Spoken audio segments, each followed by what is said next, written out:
Hi YouTube, Tim Unkert from UnkertEducation.com here. In this video, I'm going to show you how to set up a custom font on VSCodium. But first, if you like videos like this where I show you how to install software and how to set it up, then please subscribe for more. Okay, with that being said, let's get to it. So I have VSCodium open, and I have this file open where I had this AI, deepai.org, the free one with the ads. I'll leave a link to that in the description. It generated some text for me in the form of a poem. Okay, so we'll be able to see how this changes once I change the font. And I have parentheses here just to kind of illustrate the difference between some of the parentheses. And I could put even something like square brackets too, just so you can see the difference once I change the font.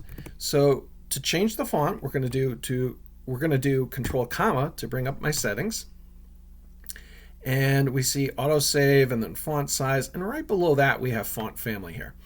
And you'll see the fonts here are in between single quotes and we have a comma after them. So if I wanted to do VSCodium Retina, I would start here furthest on the left, so it's my default font are the furthest on the left, and I'm going to do VSCodium Retina and just put that in between single quotes and have a comma after.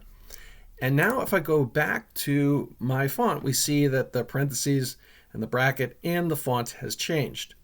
To illustrate this effect even a bit more, I'm going to show you Hermit font, which I also have installed on my system. By the way, you do have to have these installed on your system, of course. Okay, so to change to Hermit font, I'm going to do a single quote. I'm going to type Hermit, another single quote, and put a comma there.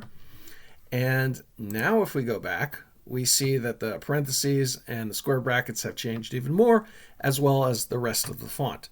So it's as easy as that to set up a custom font on VSCodium. Hopefully this video was helpful to you. If it was helpful to you, please give it a like, as it'll help out the video a lot. Thank you.